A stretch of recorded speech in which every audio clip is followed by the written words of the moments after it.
Penebar Cahaya Sunnah.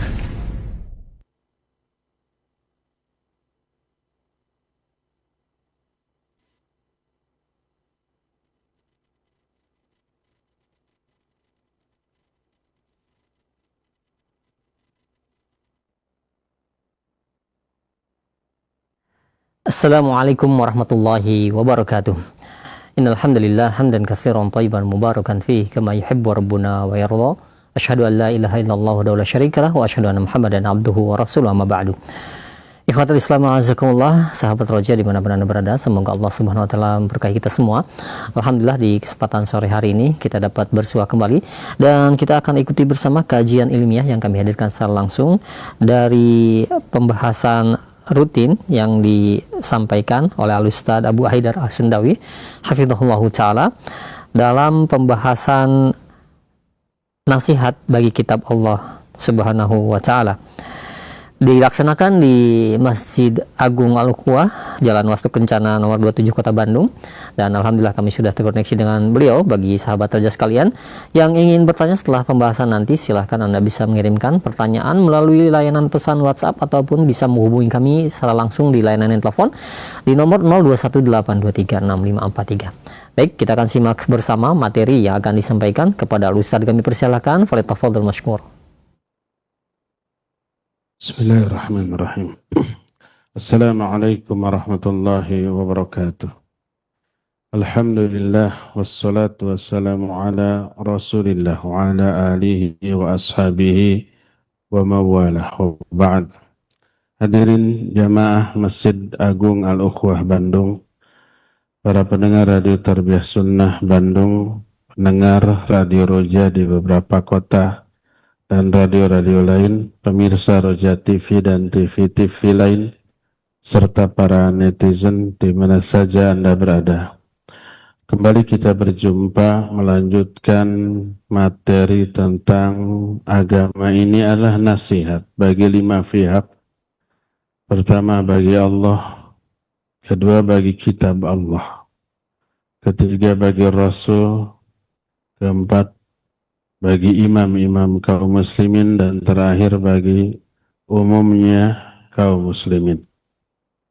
Kita sudah membahas poin pertama, agama ini nasihat bagi Allah. Sekarang kita masuki yang kedua, wali kitabih. Agama ini nasihat bagi kitabnya. Sudah kita terangkan makna nasihat. Nasihat bukan wejangan. Tapi nasihat itu adalah badlun nushi lil ghair. Memberikan an-nusuh kepada pihak lain. An-nusuh itu adalah kebaikan.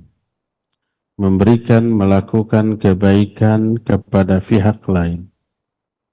Agama ini nasihat bagi Allah.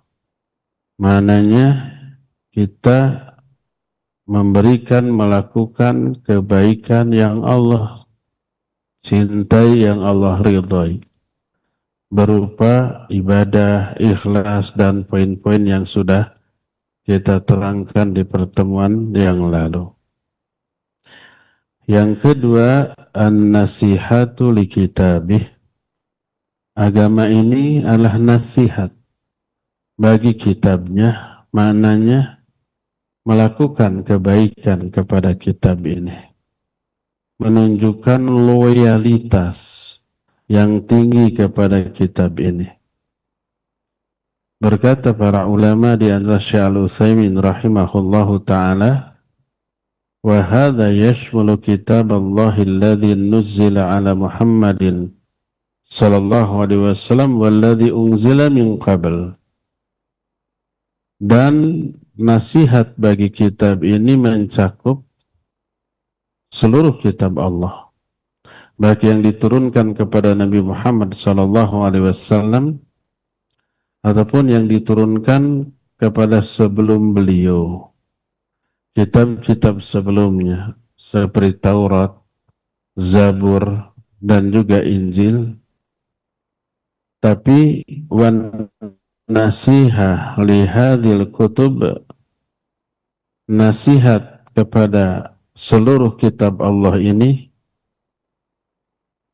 dalam bentuk tasdiqu akhbariha wa tatbiqu ahkamiha biimtisali awamirih wa ijtinabi nawahi. Pertama, membenarkan seluruh berita yang terkandung dalam kitab-kitab ini, baik berita masa lalu dan umpamanya tidak masuk akal, ataupun berita yang akan datang, baik masuk akal ataupun tidak, selama diterangkan oleh Al-Quranul Karim, wajib kita benarkan.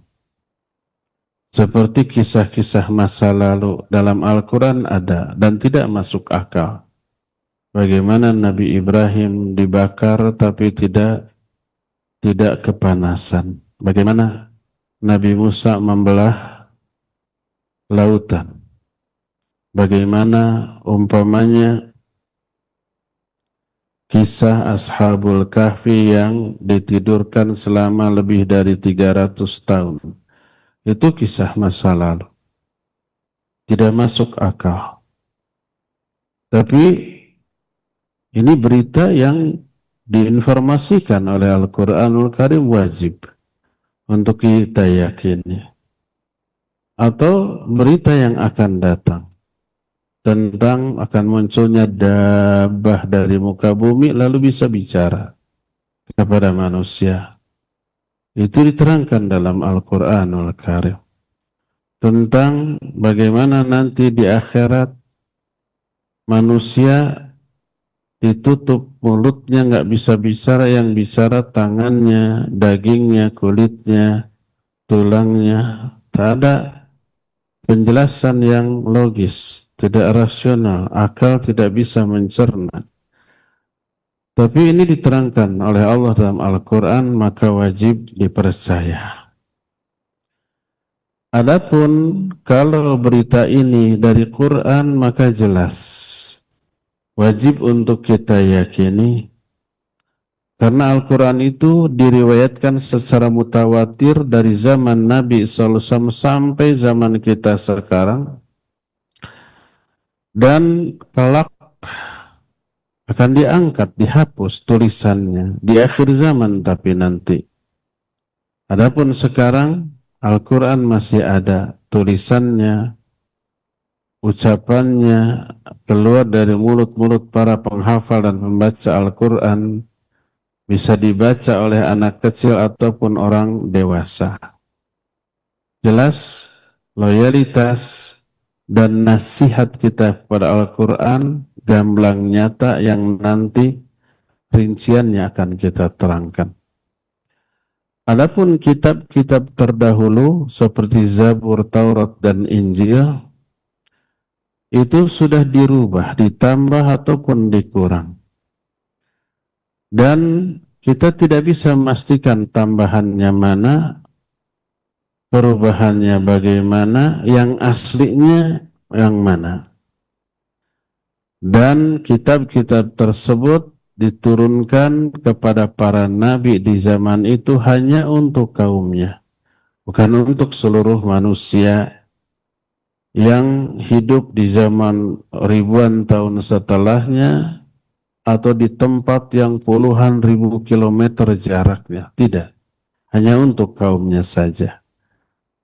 Keyakinan kita terhadap semua kitab itu, kita yakini kitab itu benar ada, diturunkan oleh Allah kepada para nabinya, tapi tak berkewajiban bagi kita untuk mengamalkan isinya, karena bukan untuk kita, bukan untuk orang di zaman kita, di tempat kita. Nah, adapun kepada Al-Quran, wajib kita memberi nasihat dalam bentuk menunjukkan loyalitas kita kepada Al-Quran. Di antara bentuk-bentuk nasihat kita kepada Al-Quran, maknanya menunjukkan kebaikan kita kepada Al-Quran adalah, pertama, meyakini Al-Quran itu wahyu Allah. yang Allah turunkan kepada Nabi kita Muhammad sallallahu alaihi wasallam melalui malaikat Jibril. Dan itu bukan karangan pribadi Nabi kita Muhammad sallallahu alaihi wasallam, baik lafadznya ataupun maknanya, apalagi aplikasinya, semuanya itu wahyu. Penjelasan Nabi sallallahu alaihi wasallam tentang makna Al-Quran termasuk bagian dari wahyu. Beliau bersabda, utitul Quran wa mithlahu ma'ahu. Aku telah diberikan Al-Quran dan sesuatu lain yang semisal Al-Quran. Kata Imam Syafi'i rahimahullah, maksudnya diberi hadis. Hadis juga semisal Al-Quran, yaitu berkekuatan wahyu, karena Allah menyatakan wa ma yantiqu anil hawa in huwa illa wahyuha. Beliau tidak pernah berbicara dari hawa nafsu. Semua perkataannya itu tiada lain kecuali wahyu yang Allah wahyukan kepadanya. Yang dimaksud tidak berbicara dari hawa nafsu, tidak berbicara dari pendapat pribadi atau ra'yu, dan itu istilah lain dari kebodohan. Semua ra'yu, semua kebodohan dianggap mengikuti hawa nafsu, dan itu ditujukan kepada segala ucapan yang tidak diambil didasarkan kepada dalil Quran atau sunnah Nabi SAW. Allah berfirman dalam Al-Quran, وَمَنْ أَضَلُّ مِمَّنِ اتَّبَعَ هَوَهُ بِغَيْرِ هُدًى مِنَ اللَّهِ. Siapa orang yang lebih sesat dibanding orang yang mengikuti hawa nafsu tanpa hudan, tanpa petunjuk dari Allah, tanpa dalil Quran ataupun sunnah? Maka setiap hujjah, setiap alasan, setiap argumentasi yang keluar dari ra'yu, dari fikiran tanpa adanya sumber dalil yang mendasarinya, maka disebut dengan sebutan hawa nafsu. Wa ma yantiqu anil hawa. Nabi SAW tidak pernah berbicara dari hawa nafsu tanpa landasan dari wahyu, enggak. In huwa illa wahyu yuha. Semua ucapannya itu tiada lain kecuali wahyu yang Allah wahyukan kepadanya. Di saat Nabi berbicara dari pendapat pribadi, lalu diklaim inilah firman Allah, mengada-adakan sebagian perkataan atas nama Allah, Allah akan putuskan urat leher beliau seketika itu juga. Mati.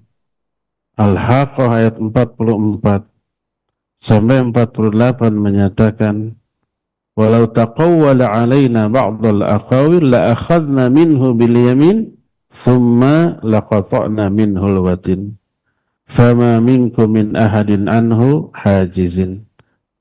Seandainya dia, yaitu Muhammad SAW, mengada-ada, taqawwala alaina ba'dal aqawil, mengada-ada perkataan, sebagian perkataan atas nama kami, atas nama Allah. Kami pegang dia dengan tangan kanan kami, lalu kami putus urat lehernya seketika itu juga. Tak ada seorang pun di antara kalian yang mampu menolong dia dari pemutusan urat leher itu. Jadi, apa yang Allah turunkan kepada beliau adalah wahyu yang tidak ditambah, dikurang, apalagi dirubah. Wajib kita meyakini Al-Quran sebagai wahyu yang orisinil dari Allah Azza wa Jalla. Dan Allah memberikan jaminan, inna nahnu nazzalna dzikra wa inna lahu lahafidhun. Sesungguhnya kamilah yang menurunkan Al-Quran. Ditekankan berkali-kali, menunjukkan benar-benar itu dari Allah. Pertama ada huruf inna. Inna ini inna dan nahnu inna. Dan inna ini huruf taukid. Sesungguhnya, sungguh-sungguh benar-benar. Nahnu. Ada na, kemudian nahnu. Pengulangan dhamir mutakallim ma'al ghair. Ada inna, ada nahnu. Terus fi'il mudhari'nya nazzalna. Ada dua penekanan. Allah tidak menyatakan inna nazzalna az-zikr, tapi inna nahnu, dan ini juga taukid. Nazzalna dzikr, kamilah yang menurunkan az-zikr Al-Quran. Wa inna lahu lahafidhun. Dan sesungguhnya, ini juga pakai sungguhnya, lahu kepada Al-Quran, lahafidhun memakai huruf lam taukid. Benar-benar sungguh-sungguh akan dijaga ini Al-Quran. Keasliannya, keautentikannya sampai hari kiamat. Di saat ada orang yang akan merubahnya, menambah, mengurang, langsung Allah memberitahukan dengan cara yang dia kehendaki kepada kaum muslimin.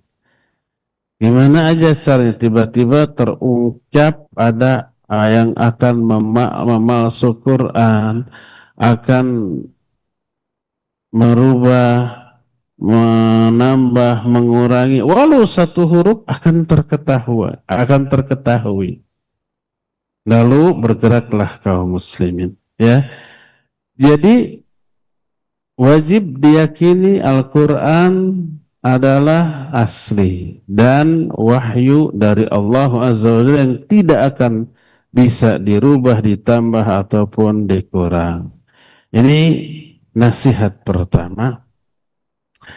Kedua, selain wajib diyakini kebenarannya bahwa itu adalah wahyu Allah Azza wa Jalla, maka wajib kita perlakukan sebagai wahyu Allah, sebagai firman Allah, sebagai syariat Allah Azza wa Jalla. Bagaimana cara memperlakukan Al-Quran secara benar sebagai bentuk nasihat kita kepada Al-Quran? Pertama, membacanya secara musalsal. Ikhwan sekalian, akhwat, membaca Quran itu jangan menunggu waktu luang, tapi wajib diluangkan waktu untuk membacanya. Menunggu waktu luang, nggak ada luang-luangnya. Wajib diluangkan waktu, dialokasikan waktu tertentu dari 24 jam dalam sehari semalam dari waktu yang kita miliki. Membaca secara musalsal, secara berkesinambungan dari Al-Fatihah terus ke Al-Baqarah, Ali Imran, An-Nisa, Al-Maidah, terus sampai An-Nas, kembali lagi. Begitu seumur hidup kita. Nggak ada akhirnya dong. Iya. Terus lihat efeknya, lihat pengaruhnya ke dalam jiwa, pikiran, dan oral atau lisan kita. Kedua, hafalkan semampu yang kita bisa. Ketiga, ajarkan, dakwahkan. Keempatnya, amalkan, aplikasikan dalam kehidupan. Kelimanya, bela apabila Al-Quran ini akan ada yang menghinakannya, merendahkannya, merubahnya, menambahnya, dan menguranginya. Maka itulah loyalitas atau nasihat kita kepada Al-Quran. Bila ini dilakukan, berarti kita memuliakan Al-Quran sebagaimana mestinya. Dan apa akibatnya? Al-jaza'u min jinsil amal. Balasan akan diberikan sesuai dengan jenis perbuatan. Nanti Allah akan muliakan kembali orang tersebut. Innallaha yarfa'u qauman bihadzal kitab. Allah akan memuliakan satu kaum karena kitab Al-Quran ini. kitab Al-Quran ini dimuliakan dengan diperlakukan seperti tadi, Allah akan muliakan dia. Lihat secara rinci bagaimana Allah memuliakan orang-orang yang memuliakan Al-Quran dalam bentuk apapun. Pertama, siapa yang membacanya. Allah akan kasih pahala per huruf, bukan per ayat, apalagi per surat. Enggak. Man qara'a harfan min kitabillah falahu fa inna lahu hasanah wal hasanah asyru amsalha. Siapa orang yang membaca satu huruf saja dari Al-Quran, maka baginya akan diberikan 10 pahala. Baginya akan diberikan satu kebaikan, dan satu kebaikan akan dilipat gandakan 10 kali lipat. Wala aqulu alif lam mim harfun. Aku tidak mengatakan alif lam mim itu satu huruf, tapi alif satu huruf, lam satu huruf, mim satu huruf, tiga huruf, 30 pahala. Bayangkan kalau satu ayat. Bayangkan umpamanya kalau satu halaman, bagaimana kalau satu lembar, bagaimana kalau satu juz, lebih banyak ayat Al-Quran yang kita baca, lebih banyak pahalanya. Terus, segede apa pahala dari membaca Al-Quran? Nabi SAW menyatakan, afala yagdu ahadukum ilal masjid fayaqra'u ayatain min kitabillah khairul lahi min naqatain wa thalathun khair min thalath wa arba khair min arba. Apabila salah seorang di antara kamu pergi ke masjid, lalu dia membaca 2 ayat dari kitab Allah, baginya akan memperoleh pahala lebih baik, lebih besar dibanding berkurban dengan 2 ekor unta. 3 ayat lebih baik daripada pahala berkurban dengan 3 ekor unta. 4 lebih baik daripada 4 ekor unta. Dan begitulah seterusnya itu pahala membaca Al-Quran.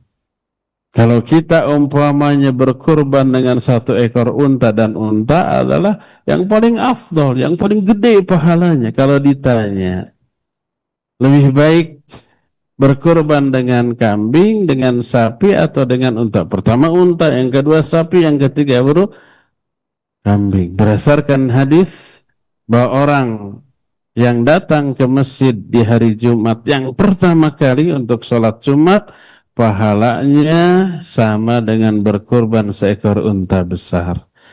Datang yang kedua ke masjid, pahalanya sama dengan berkurban dengan seekor sapi. Datang yang ketiga, pahalanya sama dengan pahala berkurban dengan seekor kambing. Begitulah seterusnya. Yang paling utama dengan unta, kedua dengan sapi. Itulah besarnya membaca Al-Quranul Karim. Karena itulah maka salah satu penyebab dimuliakannya orang karena Al-Quran, pertama pahalanya dari satu bacaan Al-Quran. Yang keduanya adalah dari apa yang Allah Azza wa Jalla janjikan kepada orang yang pahalanya banyak. Ditinggikan derajat dia di surga. Ketika Allah menyatakan yarfa'illahu alladhina amanu minkum walladhina utul ilma darajat, Allah akan mengangkat derajat orang-orang beriman dan berilmu beberapa derajat. Maksudnya derajat di surga. Tapi itu kan akan tercermin dari derajat dia di dunia. Dia dimuliakan orang di dunia. Maksudnya oleh sesama orang beriman. Kalau oleh orang kafir mah jangankan kita, Nabi Muhammad SAW aja dihinakan, ya enggak? Baik dulu ketika masih hidup, termasuk sampai sekarang setelah beliau wafat, masih tetap ada yang menghinakan? Ada. Tapi oleh sesama mukmin yang beriman pasti Nabi SAW dimuliakan. Kemuliaan, ketinggian derajat dunia sampai akhirat, penyebab utamanya adalah kathratus thawab. Karena banyaknya pahala. Raf'atud darajat li kathrati thawab. Itu kata Imam Ibnu Hajar. Lalu kita Fathul Bari Syarah Sahih Bukhari ketika menerangkan ayat yarfa'illahu alladhina amanuin. Ketinggian derajat karena banyaknya pahala. Pahala orang yang membaca Al-Quran didapat dari bacaan Al-Quranul Karim. Terus lihat, selama baca Al-Quran, apa hanya pahala? Tidak. Turun rahmat, turun sakinah, turun para malaikat, dipuji, disanjung oleh Allah di hadapan para malaikat. Hadis sahih riwayat Imam Muslim, majtama'a qaumun fi baitin min buyutillah yatsluna kitab Allah wa yatadarasuna fima bainahum. Tidaklah satu kaum berkumpul di salah satu rumah Allah lalu membaca Al-Quran, baca, terus dipelajari isinya, kecuali Allah akan curahkan rahmat, Allah akan turunkan sakinah, para malaikat akan mengerumuni mereka, wa dzakarahumullahu fi man indah, Allah menyebut-nyebut nama mereka dalam konteks memuji di hadapan para malaikat yang ada di hadapannya. Selain ada pahala, pahalanya besar banyak, melebihi pahala kurban dengan unta, juga turun rahmat, turun sakinah atau ketentraman jiwa, turun para malaikat, ada pujian Allah dan di hadapan para malaikat. Karena itulah maka orang yang membaca Al-Quran secara benar, mahir dia, terlebih dengan menghafalkannya, maka kemuliaan orang itu di mata Allah disatu golongankan dengan para malaikat. Al-mahiru bil Quran ma'as-safaratil kiramil bararah. Orang yang mahir dalam baca Al-Quran. Dan mahir ini hasil dari sebuah proses yang panjang dan sungguh-sungguh. Mahir itu karena sering, mulai dari belajar terbata-bata, sampai lancar, sampai dibenarkan, diluruskan kesalahan dari aspek tajwid dan makhrajnya, sampai mahir dia. Mahir itu buah dari sebuah perjuangan yang cukup panjang.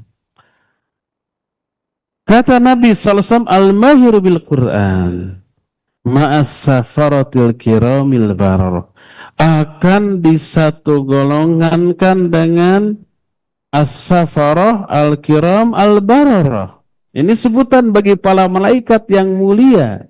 Safarah itu para malaikat. Bi'aidi safarah kiramim bararah. Dalam surah Abasa. Bi'aidi safarah. Di tangan safarah. Safarah itu para malaikat. Malaikat disebut safarah karena dia safir antara Allah dengan manusia. Safir itu perantara. Seperti duta, duta besar. Duta besar bahasa Arabnya safir. Kedutaan safarah. Kenapa disebut safarah atau kedutaan? Karena kedutaan itu mewakili negara kita untuk komunikasi dengan negara di tempat tersebut. Kan gitu. Malaikat safarah, sebutan lain bagi malaikat safarah. Terus disifati dengan kiram dan bararah. Kiram itu sangat makhluk yang amat sangat mulia karena kebaikan dan karena ketaatannya. Mulia. Siapa yang taat, siapa yang banyak berbuat baik, dia akan mulia, dianggap mulia oleh yang lain. Bararah adalah makhluk yang banyak melakukan kebaikan, sekalipun kepada pihak lain yang tidak ada sangkut paut, tidak ada jasa bagi dia. Coba kita sebagai manusia, jasanya kepada malaikat apa? Sering menyakiti malaikat? Iya. Dalam bentuk apa? dalam bentuk kita melakukan pelanggaran, mengabaikan perintah, melanggar larangan, melakukan yang Allah haramkan, itu malaikat itu marah juga. Malaikat suka marah, iya. Suka melaknat, iya. Fa'alaihi la'natullahi wal malaikati wan nasi ajmain. Allah suka melaknat, para malaikat juga suka melaknat kepada orang-orang yang layak dilaknat. Nah, tapi walaupun kita nggak pernah punya jasa apapun kepada para malaikat, kebaikan malaikat kepada kita setiap detik. Malaikat memikul aras, sambil memikul aras, sambil memintakan ampunan, mendoakan orang-orang yang beriman itu. Dalam Al-Quran dijelaskan seperti itu. Jadi malaikat kiram bararah ini malaikat yang spesial, yang mulia dan melakukan banyak kebaikan. Orang yang mahir dalam baca Al-Quran disatu golongankan dengan orang seperti itu. Al-mahiru bil Quran ma'as safaratil kiramil bararah. Orang yang mahir membaca Al-Quran disatu golongankan dengan malaikat yang mulia dan berbuat baik. Menunjukkan kemuliaan orang yang memberi nasihat kepada Al-Quran dalam bentuk membaca, menghafalkannya, memurojaahnya, memahaminya dengan pemahaman yang benar semendalam yang kita bisa. Inilah nasihat kita kepada kitab Allah, kepada Al-Quranul Karim. Karena itu tak heran bila orang yang belajar Al-Quran, mengajarkan Al-Quran dalam pandangan Allah dianggap sebagai manusia terbaik. Khairukum man ta'allama al-Quran wa 'allamahu. Sebaik-baik kalian adalah orang yang belajar Al-Quran dan yang mengamalkannya dan yang mengajarkannya. Termasuk mengajarkan, mendakwahkannya. Ketika mengajarkan atau mendakwahkan Al-Quran, keutamaannya bertambah lagi. Selama kita mengajarkan Quran, sebaik-baik kebaikan, selama itu dosa kita berguguran. Selama itu rahmat Allah tercurah. Duduk di masjid, panggil 1-2 anak, ayo belajar baca Al-Quran. Iqra ke, qiraati ke, atau apa saja. Pokoknya sebagai batu loncatan untuk bisa membaca Al-Quran secara benar. Selama kita belajar atau mengajar, selama itu dosa kita gugur, selama itu pahala tercurah, selama itu rahmat juga dilimpahkan, dan seterusnya. Karena apa? Selama kita mengajarkan Al-Quran, selama itu para malaikat bersolawat, Allah bersolawat, seluruh makhluk, langit dan bumi bersolawat. Rasul SAW dalam hadis sahih riwayat Imam At-Tirmidzi dari Abu Umamah Al-Bahili radhiyallahu anhu menyatakan, innallaha wa malaikatahu wa ahlas samawati wal ard hatta namlah fi juhriha wa hatal hut la yusalluna ala muallimin nasil khaira. Sesungguhnya Allah, para malaikatnya, seluruh makhluk penghuni langit dan penghuni bumi, sampai semut yang ada di lubangnya, ikan-ikan yang ada di lautan, semuanya bersolawat kepada orang yang mengajarkan kebaikan kepada manusia. Mengajarkan Quran berarti mengajarkan sebaik-baik kebaikan. Karena Al-Quran kalamullah, dan itu sebaik-baik perkataan, sebenar-benar perkataan. Fa inna ahsanal hadits kitabullah. Dalam riwayatin, fa inna asdaqal hadits kitabullah. Sebaik-baik ucapan kitab Allah, sebenar-benar ucapan kitab Allah. Ketika itu didakwahkan, dia mengatakan perkataan terbaik. Wa man ahsanu qawlan mimman da'a ilallah. Siapa yang lebih baik ucapannya daripada orang-orang yang menyeru mengajak manusia kepada Allah. Dakwah ini menyampaikan ucapan terbaik karena yang disampaikannya kalamullah, Al-Quranul Karim. Jadi lihat bagaimana iming-iming Allah kepada orang agar orang termotivasi menunjukkan loyalitas kepada Al-Quran.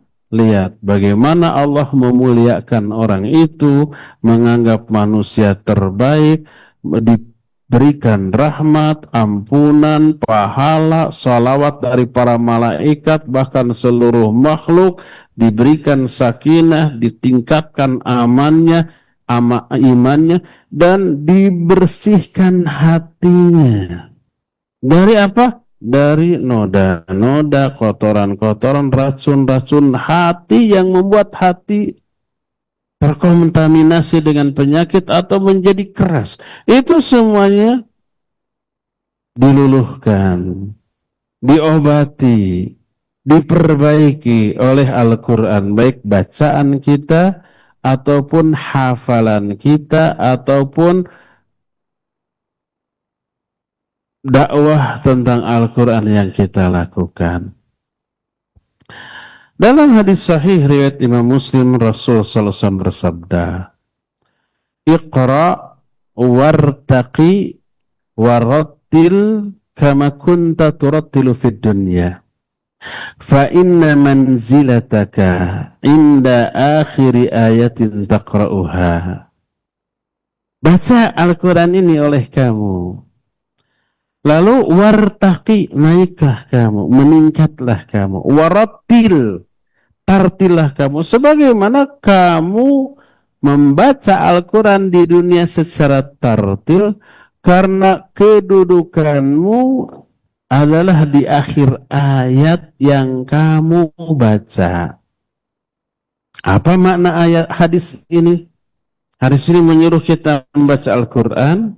Apa balasannya? Allah menyatakan, Rasul SAW menyatakan, kamu akan naik, meningkat, wartaqi, kamu akan tartil. Dan di akhir ayat itulah kedudukanmu. Hadis ini disyarah, diterangkan oleh para ulama, di antara Imam Al-Khattabi rahimahullahu ta'ala. Kata beliau, yang dimaksud iqra wartaqi, baca kamu dan naiklah kamu. Maknanya adalah naiknya level kemuliaan dia kelak di surga. Warattil, dan tartilah. Sebagaimana kamu juga membaca Al-Quran secara tartil di dunia. Diperintahkan untuk membaca tartil di dunia. Agar benar pengucapannya. Tajwid makhrajnya benar.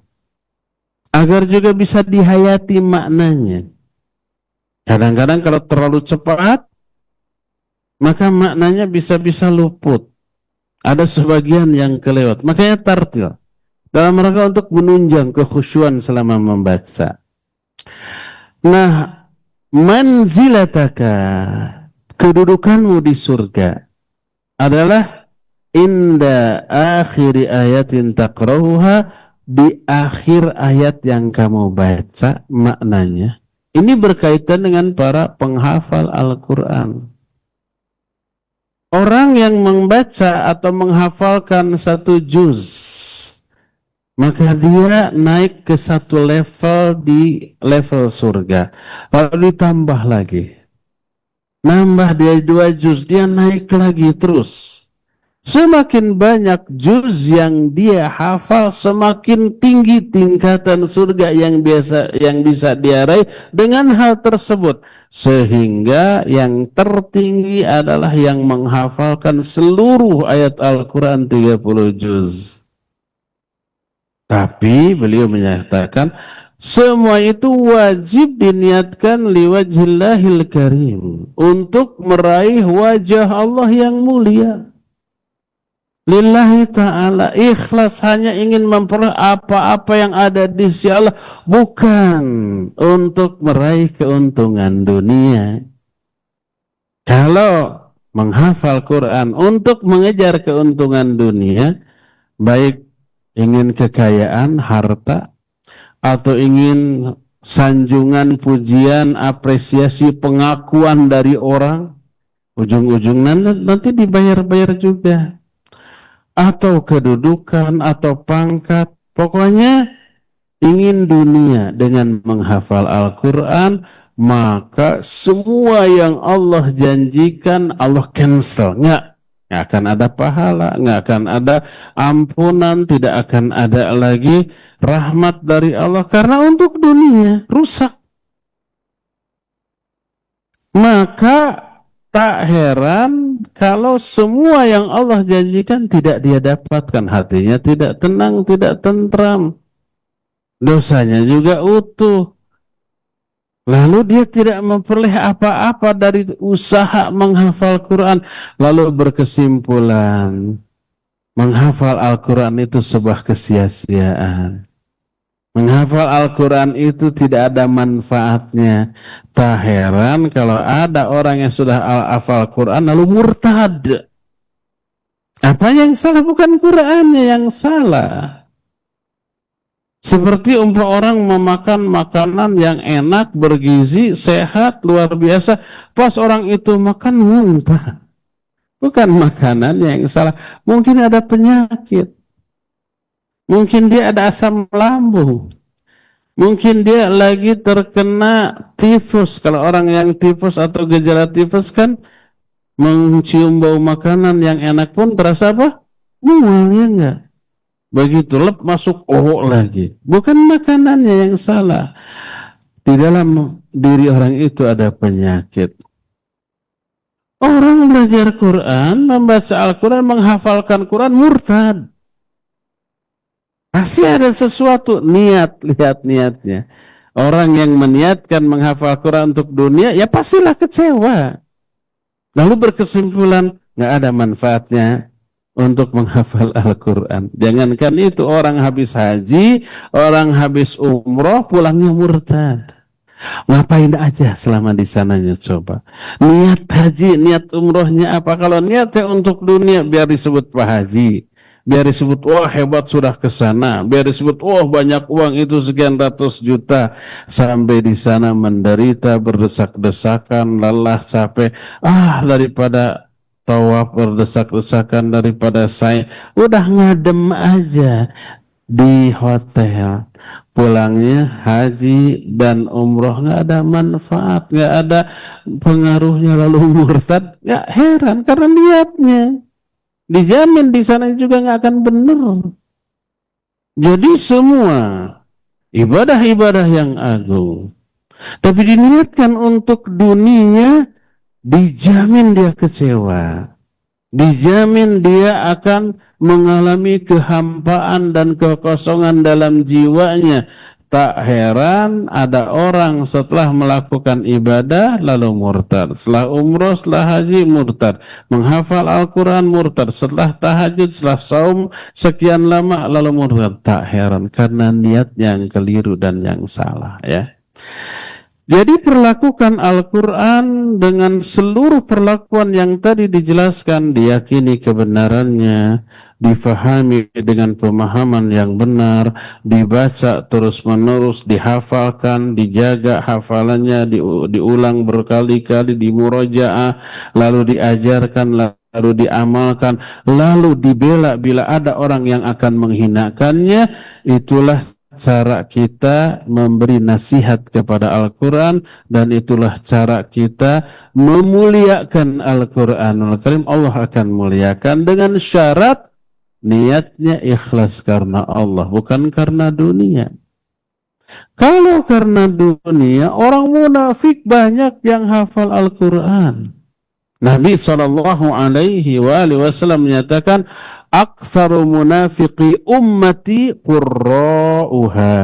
Tuh bayangkan, kebanyakan orang-orang munafik di kalangan umatku adalah para penghafal Al-Quran. Itu dia menghafalkan Al-Quran. Dan dulu juga orang munafik masuk Islam itu untuk kepentingan dunia, bukan yakin-yakin amat terhadap isi ajaran Islam itu? Enggak, mereka enggak yakin. Tapi kenapa masuk Islam? Demi kepentingan dunia. Di zaman Nabi dan para sahabat di Madinah, kalau nggak Islam nggak akan dapat posisi, nggak akan didengar, nggak akan dipercaya, nggak akan diperhatikan gitu. Makanya untuk memperoleh perhatian, kepercayaan kaum muslimin di Madinah, mereka menunjukkan keislaman secara zahir, menyembunyikan kekafiran secara batin. Itu untuk dunia. Makanya ketika zaman Kiwari banyak orang penghafal Al-Quran, makmur, sejahtera, terkenal, ditanggap di mana-mana, dipuji di mana-mana, sekali tampil dibayar gede, ingin kekayaannya. Lalu semangat untuk menghafalkan Al-Quran dan hafal, tapi niatnya untuk dunia. Ini yang dimaksud dengan aktsaru munafiqi ummati qurra'uha. Kata Nabi SAW, hadis ini sahih riwayat Imam Muslim. Jadi orang-orang munafik yang terbanyak dari kalangan umatku adalah para penghafal Al-Quran. Hafal saja nggak cukup, tapi wajib dilandasi dengan niat yang ikhlas karena Allah Azza wa Jalla, lalu diaplikasikan. Ini yang lebih penting. Quran, ilmu itu hanya alat, bukan tujuan. Tujuannya apa? Pengamalan dari Al-Quran, dari ilmu. Itu tuh yang menjadi tujuan. Kalau Quran hanya dipelajari, dihafal, tapi tidak diamalkan, nanti seperti itu. Al-Quran hujjatun laka aw alaik. Quran bisa menjadi alasan yang menyelamatkan kamu atau yang mencelakakan kamu. Orang bisa celaka karena Quran, orang bisa selamat karena Al-Quran. Tergantung apa? Pertama, terutama niat. Yang kedua, aplikasi. Yang keduanya, pengamalan dari Al-Quran itu sendiri. Niatnya ikhlas karena Allah, karena untuk kepentingan akhirat, diaplikasikan secara benar. Ini yang akan menyelamatkan kita. Proses yang lain, membaca, menghafal, memahami, mengajarkan, itu proses yang harus dilewati untuk bisa mengamalkan Al-Quranul Karim yang kita baca, yang kita hafal, yang kita ajarkan, agar bisa diamalkan dengan niat yang tulus. Maka itulah nasihat kita kepada kitab Allah Azza wa Jalla. Inilah makna dari poin yang kedua, agama adalah nasihat. Nasihat bagi siapa? Pertama, nasihat bagi Allah. Yang kedua, nasihat bagi kitab Allah. Insya Allah nanti poin yang berikutnya, agama ini nasihat bagi Rasulullah Sallallahu Alaihi Wasallam, akan kita teruskan di hari Jumat yang akan datang. Untuk sekarang cukup sampai di sini dulu dan kita masuki sesi tanya jawab. Seperti biasa, khusus hari Jumat diperuntukkan bagi para pendengar dan pemirsa radio dan TV Roja. Kepada host Ari di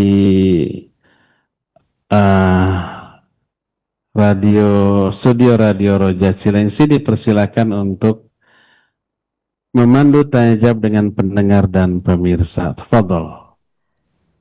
Nah, baik, alhamdulillah, terima kasih banyak Ustaz. Jazakallahu khair atas materi yang telah disampaikan oleh Ustaz di kesempatan sore hari ini, dari pembahasan yang mudah-mudahan ini menjadi ilmu yang bermanfaat bagi kita semua.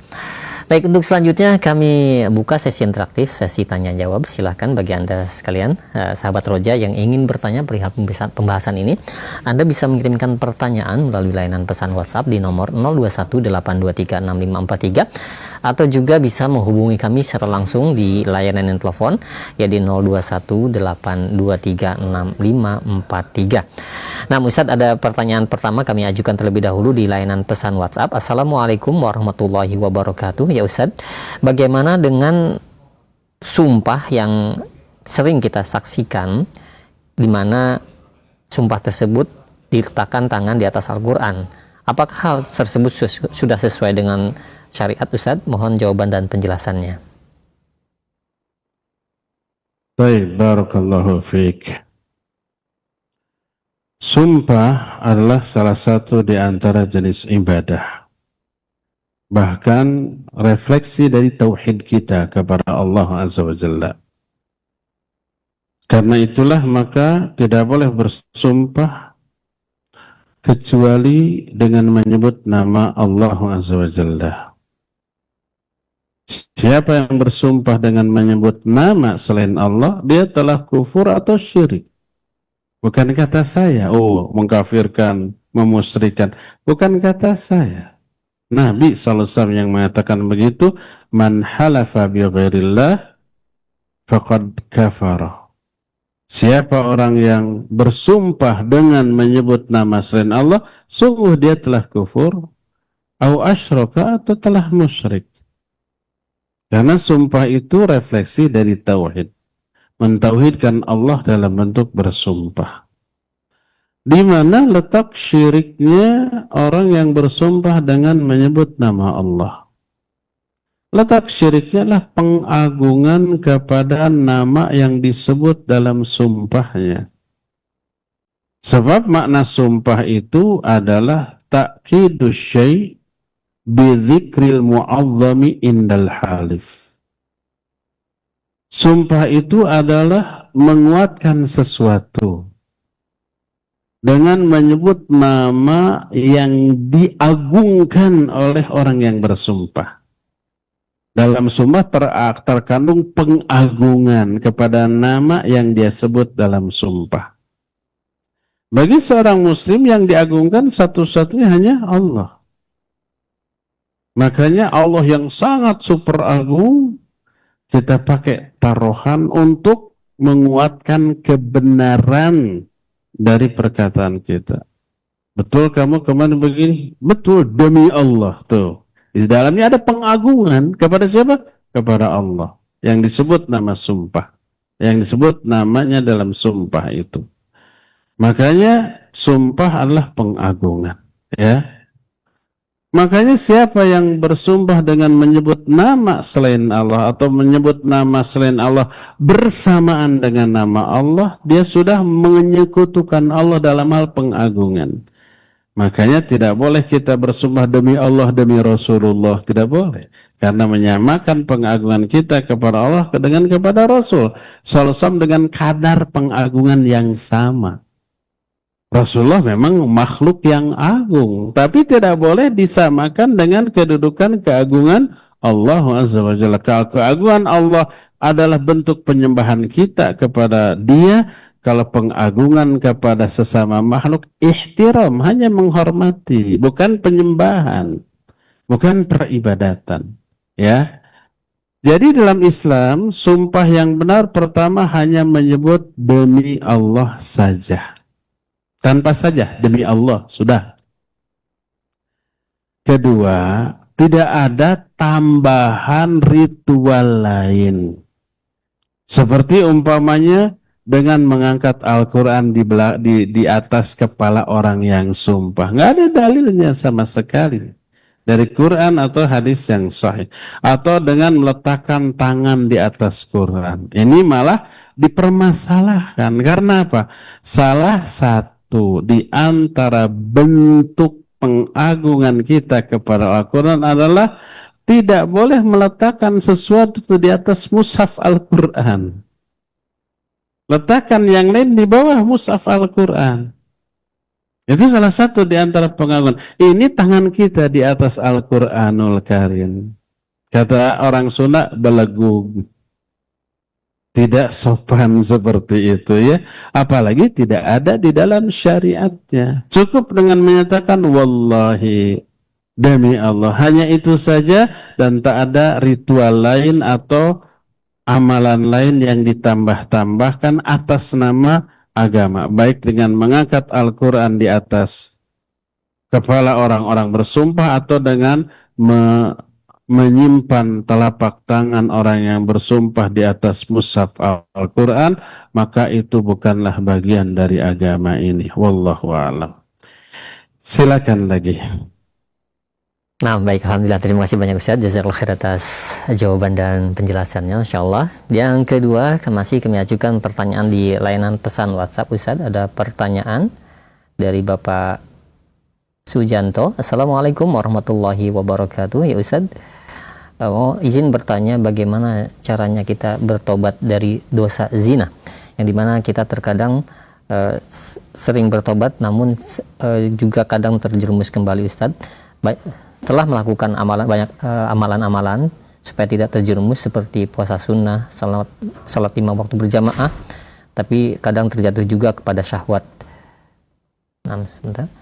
Dan padahal juga hafal Al-Quran dan juga hafal beberapa hadis, namun sering terjebak dalam fitnah syahwat ini Ustaz. Mohon kiat-kiatnya Ustaz agar kembali merasakan manisnya iman. Jazakallahu khairan, barakallahu fikum. Ya, wa fika barakallah, waliyadzu billah. Nasallallahu as-salamah wal afiyah, ya. Bagaimana tobat dari berzina? Sudah tobat kembali lagi. Terus kalau nggak salah orang ini hafal Quran dan hafal banyak hadis ya. Ustaz aja jarang yang begini. Mungkin ini lebih dari ustaz. Tapi kembali terjerumus. Apa yang harus dia lakukan? Syekh Al-Utsaimin rahimahullah ketika membahas bab tobat dalam kitab Riyadhus Shalihin, ketika membahas hadis seorang wanita hamil hasil perzinahan datang kepada Nabi SAW untuk diapa? Dirajam. Oleh Nabi SAW disuruh pulang sampai anakmu lahir. Setelah lahir datang lagi untuk dirajam. Orang ini benar-benar tobatnya. Beliau menyuruh pulang lagi. Ada hak anakmu untuk dapat ASI selama 2 tahun. Disusui. Setelah 2 tahun datang lagi, lalu dilakukanlah hukuman had, yaitu berupa dirajam. Sampai Umar melaknat wanita ini. Apa kata Nabi SAW? Latal anha.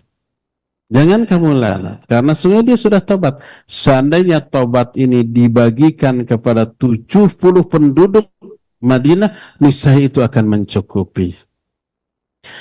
Ketika membahas hadis ini, Syekh Al-Utsaimin menyatakan bagaimana cara kita bertobat dari zina di zaman sekarang.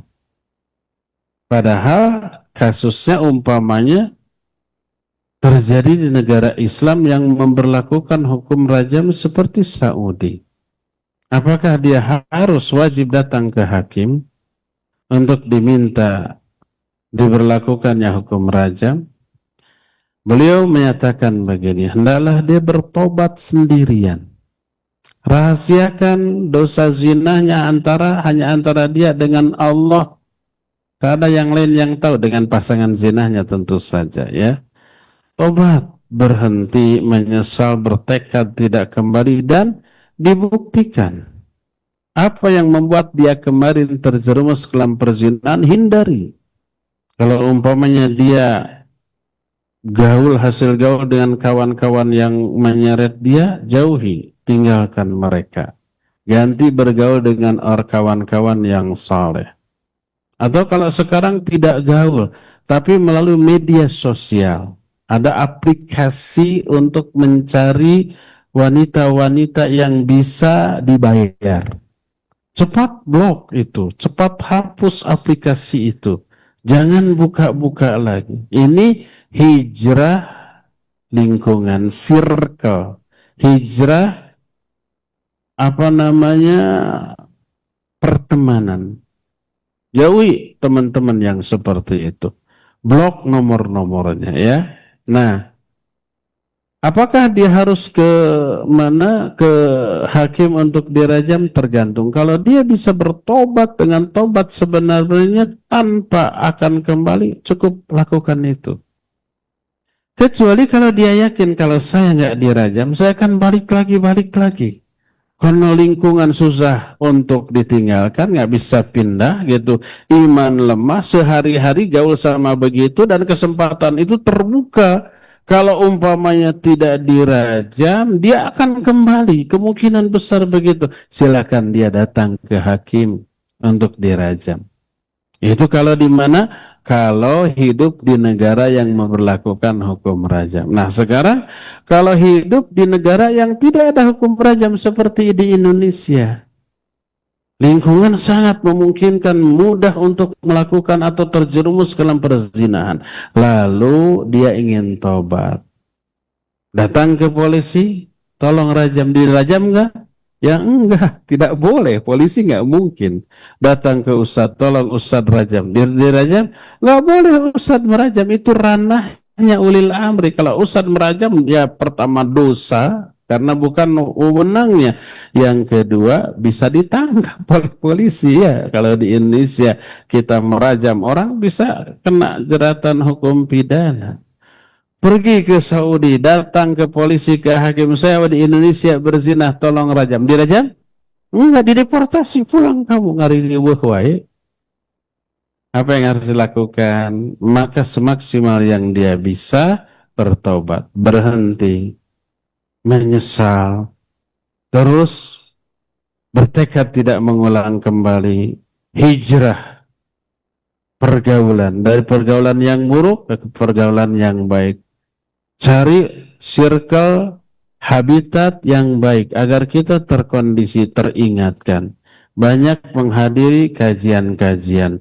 Banyak melakukan amalan-amalan sunnah di samping yang fardu. Lakukan semua solat-solat sunnat. Rawatib, tahajud, duha, syukrul wudu, tahiyatul masjid. Lakukan saum-saum sunnah. Selain yang fardu, Senin, Kamis, Daud, Ayyamul Bid, Asyura, Arafah, banyak-banyak infak dan sedekah, banyak melakukan kebaikan, banyak membaca Al-Quran, zikir dan berdoa, dan cari lingkungan untuk bisa mengkondisikan kita seperti itu. Insya Allah, Allah akan memberikan ampunan karena Dia Maha Pengampun dan Penyayang. Salah satu doa yang harus sering dibaca, baca dalam sholat, dalam sujud, baik sholat fardu ataupun sholat sunnah. Ya, salah satu doanya ini diambil dari doa Rasul Sallallahu Alaihi Wasallam. Datang orang, ya Rasulullah izinkan saya berzina. Kata Nabi SAW, bagaimana kalau ada orang lain yang menzinahi ibumu, putrimu, bibimu, kamu ridho, kamu suka? Demi Allah saya nggak suka. Demikian juga orang lain. Wanita yang kamu zinahi ini adalah ibu bagi orang lain, bagi anaknya. Dia bibi bagi keponakannya. Dia adik bagi kakaknya, kakak bagi adiknya. Mereka pasti tidak suka. Akhirnya dia bertekad, demi Allah saya tidak mengulangi lagi. Nabi SAW mendoakan. Bagaimana doanya? Allahumma gfir dzambahu wa tahhir qalbahu wa hassin farjahu. Ya Allah, ampuni dosanya, sucikan hatinya, jaga faraj. Baca doa ini untuk diri kita, baca dalam sujud kita, dalam sholat, baca seusai sholat, baca antara azan dan qomat, baca di momen-momen diijabahnya doa. Diganti lafadznya Allahumma gfir li dzambi wa tahhir qalbi wa hassin farji. Ya Allah, ampuni dosaku. Ya Allah, sucikan hatiku. Ya Allah, jaga farajmu dengan tulus. Insya Allah Allah akan kabul, Allah akan jaga, Allah akan pelihara, dan Allah akan hapuskan dosa-dosa dia di masa yang lalu. Semoga yang bertanya dan orang-orang yang terwakili dengan pertanyaan tadi benar-benar oleh Allah dijaga dari perbuatan-perbuatan keji yang mengundang murka dan azab Allah Azza wa Jalla. Amin ya. Silakan yang terakhir ya, silakan. Nah, baik, alhamdulillah, terima kasih banyak Ustaz Jazakallahu khair atas jawaban dan penjelasannya. Dan satu pertanyaan terakhir tadi telah disebutkan, kami mungkin berikan kesempatan di layanan telepon, silakan kami tunggu di 021 823 6543. Silakan. Halo. Assalamualaikum warahmatullahi wabarakatuh. Waalaikumsalam warahmatullahi wabarakatuh. Dengan siapa di mana? Dengan Arifin Al-Maliki di Banten, Ustaz. Nah, silakan. Ya, Assalamualaikum Ustaz, saya ingin bertanya. Assalamualaikum Kalau ada dua pasang cowoknya, ada dua pasangan gitu, cowoknya tunanetra dan ceweknya itu janda, Ustaz. Dan mereka saling mencintai sedangkan orang tua mereka tidak setuju. apakah boleh memakai wali hakim gitu Ustaz untuk mereka menikah? Dan kalau tidak boleh, bagaimana solusi dan mohon pencerahannya Ustaz? Assalamualaikum warahmatullahi wabarakatuh. Assalamualaikum warahmatullahi wabarakatuh. Nah, silakan Ustaz. Afan, bisa diulang pertanyaannya, kurang jelas. Secara umum ada dua lawan jenis Ustaz, ikhwan dan akhwat yang saling mencintai, yang saling menyukai, tapi tidak direstui oleh orang tuanya untuk menikah. Bolehkah mereka menikah tanpa restu dari orang tua, yaitu menggunakan wali hakim Ustaz? Baik, barakallahu fiik. Pertama, kenapa sampai saling mencintai? Pasti ada proses. Prosesnya apa? Komunikasi balah bertemu dan mustahil berkhalwat. Semakin intens prosesnya, semakin besar rasa cintanya. Bucin, budak, cinta. Imam Ibnu Qayyim menyatakan bahwa jatuh cinta itu azab, bukan rahmat. Dia tersiksa nggak dengan perasaan cintanya? Iya.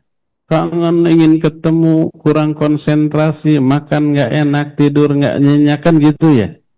Cemburu, lihat umpamanya dia dekat dengan orang lain, cemburu. Kesiksa nggak? Tersiksa, itu azab. Dalam sholat kebayang. Setiap sujud doanya, ya Allah jodohkan saya dengan dia, jodohkan terus. Belum tentu baik dia jadi jodoh kita, ya enggak? Jadi bucin adalah azab. Karena dari apa? Dari proses yang menyimpang dari syariat.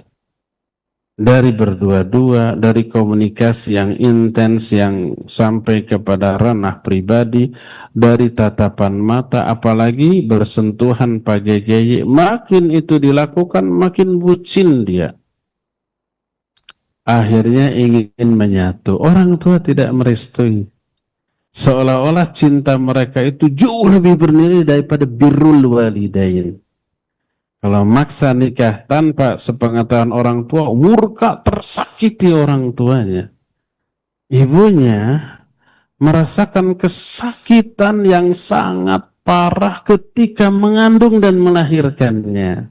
Seolah-olah tak ada bandingan. Tapi sang ibu bilang, ada yang lebih menyakitkan daripada melahirkan anak, yaitu ketika anak yang dilahirkan dengan kesakitan maksimal durhaka kepada ibu. Itu lebih sakit loh. Jadi yang harus dijunjung tinggi bukan calon pasangannya yang belum tentu baik, tapi birrul walidain, orang tua, ya. Pertama, tobatlah dari semua proses yang menyimpang dari syariat. Istilah sekarang, pacaran. Tobat dari hal itu, ya. Yang kedua, restu kedua orang tua itu nomor satu setelah ridho Allah Azza wa Jalla. Kalau orang tua tidak merestui, terus kita maksa, durhaka kepada orang tua. Terus rusak hubungan. Jangan sampai ibunya, ayahnya mengalirkan air mata karena sakit hati, karena anaknya lebih menomorsatukan orang lain daripada orang tuanya. Kalau dia memaksa nikah tanpa persetujuan orang tua dengan wali hakim, tidak sah, tidak boleh. Wali hakim baru dibolehkan kalau bagi yang tidak punya wali. Fal hakim waliyun liman la waliyalaha. Hakim baru menjadi wali bagi orang yang tidak punya wali. Ini masih punya wali, banyak, ayahnya ada, kakaknya ada, pamannya ada. Sudah diganti dengan yang lain. Dalam kompilasi hukum Islam, kalau ini di Indonesia ya maksudnya, kalau ada orang menikahkan padahal dia bukan walinya, lalu wali yang asli tidak setuju lalu lapor ke polisi, itu bisa ditangkap semua yang terlibat di sana. Wali palsunya yang dianggap wali hakim itu akan ditangkap, dipidana, pengantinnya, dua saksi yang menandatangani juga akan ditangkap tuh. Dan dianggap dibatalkan, tidak sah. Kalau tidak sah, masih melakukan hubungan, maka jatuhnya kepada perzinahan. Karena itu saya anjurkan nih kepada para buciners, orang-orang yang lagi bucin, ya, hindari proses yang keliru ketika ta'aruf. Ta'aruf tidak harus melahirkan rasa cinta atau suka, enggak. Hanya tukar data saja. Sebanyak yang dibutuhkan sudah. Perbaiki itu. Yang kedua, tetap orang tua dinomor satukan di kalangan manusia. Ya, kalau tidak setuju dan kita ingin kekeh, tanya alasan ketidaksetujuannya, patahkan. Tunjukkan kekhawatiran orang tua karena menikahi dia itu nggak akan benar-benar terjadi, bahkan sebaliknya. Ya, dengan cara yang baik, lemah lembut, ya, insya Allah nanti orang tua juga melihat kesungguh-sungguhan kita dan calon mantunya baik, akan menerima. Kalau semua perjuangan itu dan pengorbanan sudah dilakukan, kekeh orang tua tidak setuju, pilihlah orang tua daripada anak orang lain. Karena orang tua adalah manusia yang paling besar jasanya kepada kita, sementara calon istri kita nggak punya jasa apa-apa, bahkan akan morotin kita tuh nanti. Harus diurus, harus dibiayai, harus diperhatikan, dan bersiap-siaplah menerima tantrumnya dia di saat ada masalah. Jadi mana yang harus kita pilih? Orang tua tuh, ya. Ayat hadis yang menyuruh kita berbuat baik kepada orang tua itu banyak. Durhaka kepada orang tua dosa besar terbesar kedua setelah syirik. Tak ada ayat atau hadis apapun yang harus menomorsatukan anak orang lain sebelum dinikahi. Setelah dinikahi atas restu, iya, Allah mewanti-wanti, wa'ashiruhunna bil ma'ruf. Pergauli, perlakukan istrimu dengan cara yang ma'ruf. Iya, setelah jadi istri, bukan sebelum menjadi istri. Istausu bin nisa'i khairan, aku wasiatkan kepada kalian untuk berbuat baik kepada para wanita. Wanita yang kita harus berbuat baik, ibunya, putrinya, kakak adiknya yang wanita. Adapun calon orang lain itu belum menjadi istri, nanti kalau sudah menjadi istri wajib berbuat baik. Belum menjadi istri, enggak, itu anak orang lain, ya. Tetap prioritaskan Allah, prioritaskan syariatnya, dan syariat Allah menyatakan orang tua manusia yang paling harus dinomorsatukan dibanding yang lain-lainnya. Semoga Allah Azza wa Jalla memberikan solusi terbaik dari masalah yang sedang dihadapi oleh para buciner tadi. Jadi jangan memakai wali hakim di saat wali mujbir, wali yang hak ada, karena menyimpang dari syariat dan bisa dipidana karena aturan yang ada, ya. Baik, cukup sampai di sini. Semoga Allah Azza wa Jalla menjadikan liqa kita menjadi liqa mubarak yang akan menjadi wasilah berkumpulnya kita kelak di surga Allah yang penuh kenikmatan. Subhanakallahu bihamdik, asyhadu an la ilaha illa anta, astaghfiruka wa atubu ilaik, walhamdulillahi rabbil alamin. Wassalamualaikum warahmatullahi wabarakatuh. Waalaikumsalam warahmatullahi wabarakatuh. Ucapkan jazakallahu khair untuk kalau Ustaz sekali lagi atas waktu yang telah diluangkan dari pertemuan di kesempatan sore hari ini. Pembahasan yang sangat bermanfaat sekali telah disampaikan oleh Al-Ustaz, yang mudah-mudahan menjadi ilmu yang bermanfaat bagi kita semua. Dan jazakumullah khairan, barakallahu fikum kepada antum semua, sahabat Roja sekalian dimanapun anda berada. Demikian kajian ilmiah yang kami hadirkan secara langsung dari pembahasan nasihat bagi Allah yang telah disampaikan oleh Al-Ustaz Abu Haidar As-Sundawi hafizahullah ta'ala di kesempatan sore hari ini di Masjid Agung Al-Ukhwah dilaksanakan kajian tersebut. Kami undur diri, mohon maaf apabila ada kesalahan. Wassalamualaikum warahmatullahi wabarakatuh.